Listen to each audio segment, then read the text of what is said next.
What is so important? It's almost a responsibility I think that we have as designers and as homeowners is to stay inspired, because there's always new ways to love your room or your home, even if you don't have an enormous budget anymore.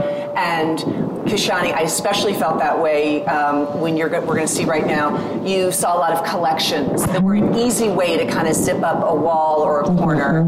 You also saw a lot of industrial and metallics. So let's go take a look. Okay.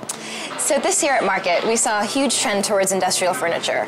It's been gaining momentum kind of in the mainstream for the past few months, but everywhere we went, we saw amazing industrial pieces, from light fixtures to tables and other unusual pieces. What I love about the industrial movement is that it's taking something old, giving it a new life, and kind of using the whole reclaimed green thing, which of course I love, being very into the green movement as well. We found a lot of light fixtures that were just really interesting. We found these pieces such as this bar cart, which, you know, who knows what it was in past life, maybe a factory cart, maybe some kind of weird storage bin, but now it's a bar cart, which I love because it's just interesting, it's kind of raw, kind of edgy, but still really classic, kind of masculine and just beautiful. It's art. I don't know, I just love it. Here's another example of an industrial-like piece. Although this is probably new, they utilize some of the ideas of the industrial movement to give it some character and interest. They have this pulley, which I love. It kind of adds functionality to the light. You can adjust the height, you can do whatever you want with it. It's just kind of a cool-looking piece, really rough and raw. And also, if you note at the top, the kind of accordion-like arm, same thing. You can adjust the depth, you can bring it out a bit, but more than anything, it just makes it look kind of cool and kind of edgy, which I love. Even though it's a new piece, it still has that vibe. A different take on the industrial trend at Market here is this wonderful art by Brian Christensen. It's what he did is he actually took an old hide-a-bed and he finds old pieces of furniture throughout town, urban areas, turns them into art. So what he did with this hide-a-bed is he took all the metal pieces, turned them into the antlers and the legs, and created this really interesting piece of art, which is very eco-friendly. It's all about recycling. It's just kind of cool. Kind of love it. My favorite piece here. Another trend I'm especially fond of, and we saw a lot of here at Vegas this year, was metallics. Metallics and just metals in general. I love using pops of gold and pewters and silvers throughout, whether it's really over the top and sparkly and glittery, like a gold lame sofa, or just in small accents, like little tables such as this one. Depends on how bold you are. Sometimes if you don't mind a little bit of that sparkle and you don't mind going over the top, you can do something really crazy, but some people aren't into that. I don't know, I find that the golds and the metals just add a little bit of life and luster to any sort of design. It makes it less flat, kind of more interesting, adds a layer. I especially love these tables that we found, because they're subtle and they can go in any sort of interior, whether it's conservative or eclectic, but it adds that pop that I really like.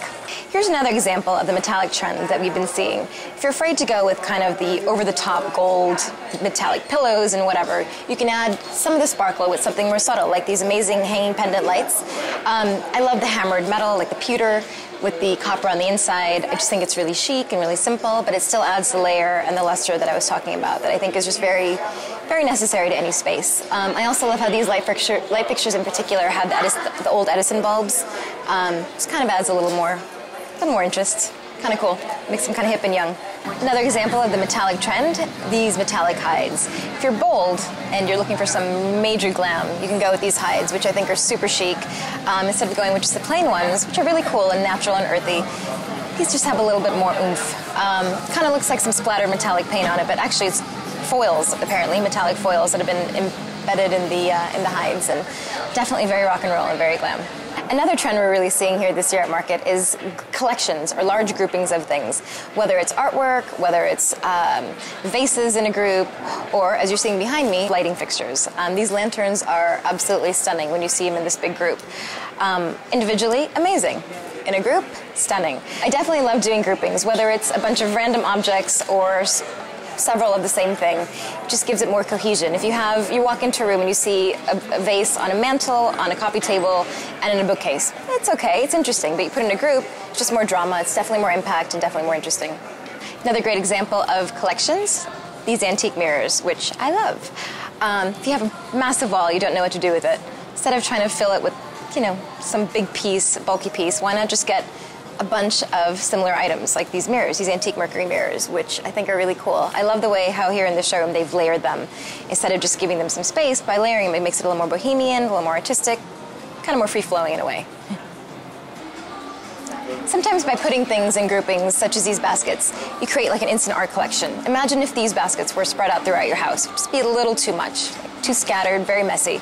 By putting them all up on the wall, you've added texture and layer, a pop of color and drama on this one wall, and just have an instant collection, which is really interesting and kind of cool.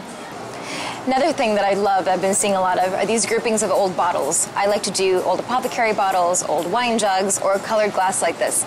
It definitely adds some texture and color, and it's a really inexpensive way to add a beautiful collection to your house. I actually love putting these in windows, because when the sun comes through it, just they glow and they sparkle, and they're really, really pretty. Thank you, Kishani. So many great ideas here, right? One of them, I loved your point about, and I'm sure you guys trumpet this all the time too, is the power of collections, of so many times people make the mistake, they put one thing here and one thing there and one thing there, and it does nothing spread out. And yet, when you unite pieces, and they don't have to cost but anything, right, there's that glory of a collection, and it really personalizes a room. And I see that you guys do this in your work all the time. I really want to applaud that, because that was brilliant. And for me, because I'm more monolithic in my taste, but when you group them together, they read as one. So their graphic simplicity, though they are multitude. I love the way you executed your that. idea about, if you have one wall, instead of just putting one piece of art on there, let's say someone has a really tight budget, they may not own that wow art piece.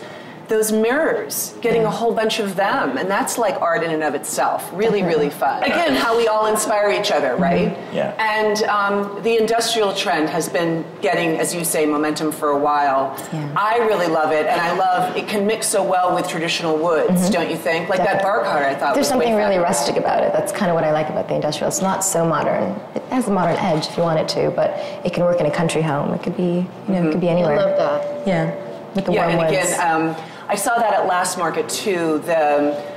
When it was paired with a deep dark wood, and you had the industrial, the metal, it really worked well together. Right. And again, I know there's the great repurposefulness of the industrial. Something had a former life, now it's being turned into something else. There's no better way to recycle than that. I agree. And it's just unusual. You can take an old cog and turn it into a table or something. And also, if you've got a space that's a little feminine, all those pieces, it kind of adds a masculine edge to it that you might need, so it roughs it up a little, or a little bit of a lofty edge if you're trying to get it that vibe going. You've gone too much in one direction. Yes, you're right. Just any of those pieces. It instantly grounds. So true. I do have a comment. Yes. This has been so much fun, because we're all so disparate in our points of view. So we had a great time running around disagreeing with each other. But actually, I think I learned something from you folks. So I just want to let you know. Thank you. Share with us. What did you learn? No, I mean, just as you're seeing, are things you would see from a different set of eyes and a different point of view, and that's what design should be. There is no right or wrong. There are better ways to execute, clearly, but it was really very fun to sort of merge the points of view and travel the spaces together. And Mary, I read something that you said, which I thought I really took to heart, which I think people get so locked into rules and things have to match, and you said that's not important. What's important is balance. If you have balance in a room, be it industrial with traditional, with metallic in a shadow box, that's really what makes a room come to life. And people get so stuck and afraid, and that's why it's so great to have a dialogue. The one thing that we did uniformly agree on was the hackneyed use of the expression eclectic. The evil that's word. a license to do wrong things. There should be some thoughtfulness and discipline, no matter how much you're trying to express yourself. But I think we had to go there to get people to think outside the box and past that everything had to match and be the same style. So now we've overused that term. Now we're coming back to say, as you say, it's about balance.